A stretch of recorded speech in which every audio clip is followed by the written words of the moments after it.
bandiraɓe sehlaɓe musidɓe fulɓe renduɓe on calminama on jurama on jarama kadi on jettama no fewi on du'anama jaam Allah bajjo baɗowo ko weeli ɗum tawa hay goto firtata bisimilla moon e hayangoji men hande ko talata balɗe 19 e lewru dujal hitande ujunnaji ɗiɗi e nogas e jeego roɓindo moon jaydeji dey arti gam tongande on ko ɗi piri ɗi pirti ɗi cari ɗi cakti e nde ɗo ñalande jayde source ade wi ko yontere rek heddi jottoɗen e tabaski e sinon hina wayno de jawɗi ɗi kam hay goto wawaɗi heɓ hay goto memataɗi dagui coggu tiɗgu noon tigui jay ndewidiri ɗum à une semaine de la tabaski le mouton hors de portée dans les foirailles de Dakar jayne de ɓesdi hen ko termodiral ngal de ngal juutat ngal ɓoyat e si noon ha joni hina wayno de hay goto wawa hen tek junggo mum e jawdi dagui coggu tiɗgu e wiide jayde source a windi ko marchandage amer ha tengti e dare ɗe gonɗe e nder Dakaru de wi ko tigui tigui termodiral ngal ɗon ngal ɓuuri ɓoy ɗon ngal ɓuuri muusa saabu noon tigui tigui jande wi ko les petits sujets démarrent autour de 120 000 hina wayno de jaw koñ toksoñ koñ de hina wayno coggu koñ hina fuɗɗori ujunnaji nogas tawi ko jawdi mawdi noon maɗum yettoyo fa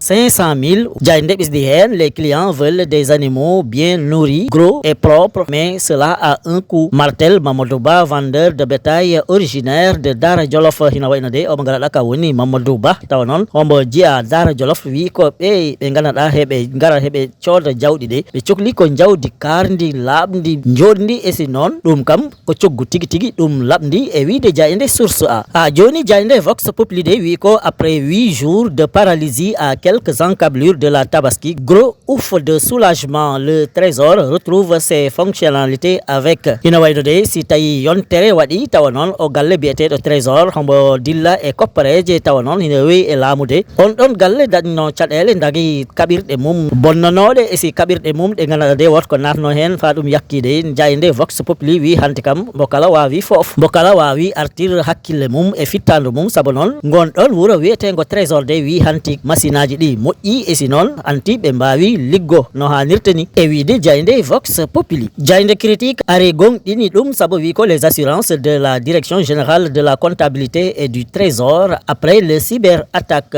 une reprise progressive des paiements et des encaissements hina wayno de jayde critique wi ko o keyniɗo gonɗon wuuro wiyetego trésor tawa noon hina yoweti e comptabilité kam de wi ko hanti liggey o fuɗɗitima e nder trésor caggal de machine aji mumen woodi ko natna e heeɗi tawa noon hina yakka ɗum noon jayde wi ko hanti jobgol ngol e jobnogol ngol de hanti ngol fuɗɗitimi no hannirta ni e nder wuuro wiyetego ngol trésor e wiide jayde critique e nder jayde le parlement de omo gaɗaɗa ka woni hoorejo suudu sarɗiji woni El Malick Ndiaye de président de l'Assemblée nationale de yekkati konngol ngam wiide hande ɗo ɗo wuuro suudu sarɗiji tolni de ko heewi hen foti waklite e si noon wot goɗɗum no ɗum foti darore ɗum noon tawa noon hina yowoti e ɓe ganduɗa kamen lomtodirta e gonɗon wuuro woni sukaɓe arabɓe ɓe hande walla wonɓe ɓe hande e yeeso ndun suudu sarɗiji kam noon homo ɗum layi e pottital ngal ganduɗa de hangal waɗatno e hakkude galleji suudu sarɗiji gonɗe e lesɗele Afrique tawa noon hina tolni e capanɗe tati e ɗiɗi pottital ngal ganduɗa de ko lesɗele gonɗe e nder Afrique tawa noon heɗe laya tubankore woni francophonie ɗon tigui jay ndewindir ɗum El Malick Ndiaye ACPR présent à la 32e assemblée régionale du parlement de la francophonie réformée l'APF ce n'est pas l'affaiblir hina wayno de wi ko siko tawi woodi ko wahlita e on ɗon goomu mo ganduɗa hombo fottitini ɓiɗen heyniɓe suudu sarɗiji e lesɗele Afrique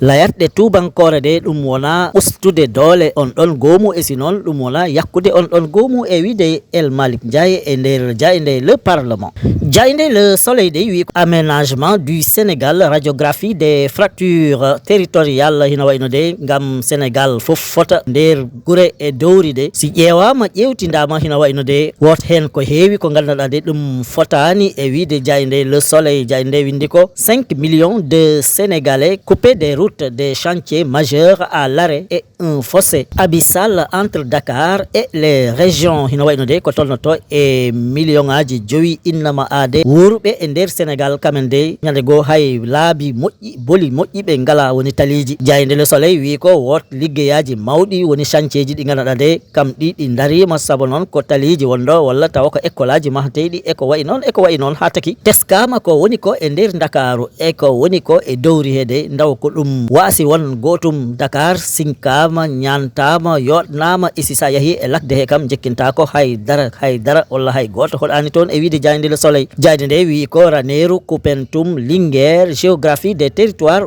oubliés hina wayno sa yeehi hande Ranérou sa yeehi Koupentoum sa yeehi Linguère elle ɓen kam koɓe yejjitaɓe e wiide jayde ha joni le soleil jayde nde ɓisdi hen le gouvernement sonne l'heure d'un colossal mais coûteux plan de rattrapage national hina wayno noon jayde nde wi ko laamu ngu de ɗum kam yiɗi ɗum wahlit e sin noon yiɗi addu hen ko hesɗi saabu noon haysi tawi ko koppareje kewɗe ɗum lamdi hande yonti tigi gure dowɗe kam ɗene ɗe jeccite e si noon ɗe ƴeewe wooda koɗe mbaɗna e ko wayi e laabi e école aji dispensaire uji galleji cafrirɗi e ko wayi noon e wiide jayde le soleil jayde enquête wi ko nouveau format dialogue social que cherche Diomaye hino wayno jayde nde lamdi ko Diomaye Faye kam hande huɗum tan ɗaɓɓata huɗum ɗaɓɓitta saabu noon ni no wahlitiri pottital batuji mawɗi ɗi ɗi gandanɗa hombo ɗi waddanno e ɓe gandanɗa heɓe dilla e nder Sénégal woni dillatɓe e politique e si noon dillatɓe e galleji liggorteɗi Diomaye de wi ko niyet kam berat pelle bismo ɗumen tawa noon wona noon ɗum yahratno saabu idan foof en pottitatno e ɗo gotum ɓe mbaɗa batu jajɗo ɗon tigui jayde nde winde ɗum Bassirou Diomaye Faye casse les codes de concertation nationale classique avec des audiences directes des rencontres sectorielles etc hina wayno Bassirou Diomaye Diakhar Faye de ni no ɗum waɗreteno idan de kam wi ɗum kam acci ɗum hanti noon ƴewat tan ɓe ganduɗa de heɓe jilla e goomu omo ɗumen noddira par goto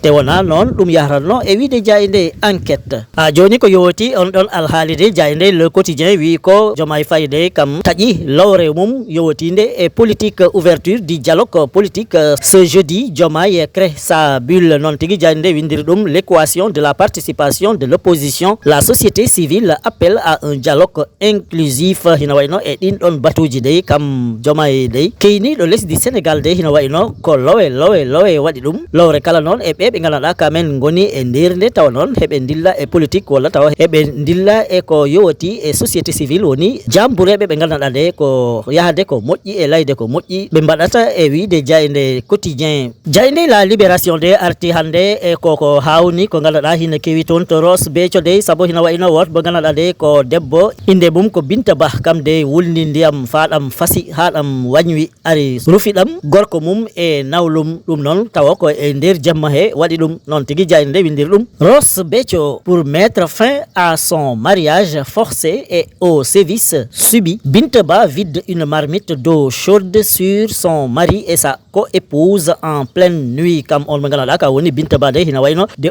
okka joom galle ɗum welano ɗum wadde wayno ko ɓe ɓuri ɗum doole ɓe gokki ɗum gorko e si noon hatta heɓe ɗum tampina omo lappe omo waɗe ko woni kala kam noon wi ngam wawa yoptude ko wulnude ndiyam tan waɗata rufa ɗam nawlum e gorko mum e wiide jayde la libération gasnirten ko coftal ɓalli saabu jayde record de windi ko Diafara Sakho sur la coupe du monde 2026 contre la France le match à ne pas perdre hina wayno de kam on Diafara Sakho de wi ko pottital kippu Sénégal e kippu France de kala no waɗa woto Sénégal foole e ngal ɗon kawtal ngal gandanɗa ha ngal yowiti e desewal aduna hitande ujunaji ɗiɗi e nogas e jeego kam dey Diafara Sakho wi yo Sénégal tinno yo Sénégal daro ngam wasa foole e ngal ɗon pottital e wiide jayde record bandiraɓe sehilaɓe ɗum wonɗo seeɗa e komin gaddanno on e ko jaydeji ɗi dawi ɗi bindi hande on jettama on jarama e kettogol mon ñimgol tabitgol on duwanama jaam e kisal yo jaam won fulnangue hirnangue rewa o worgo tottidiren aadi ha sanga goɗɗo so weeli Allah joom baɗe e bawɗe o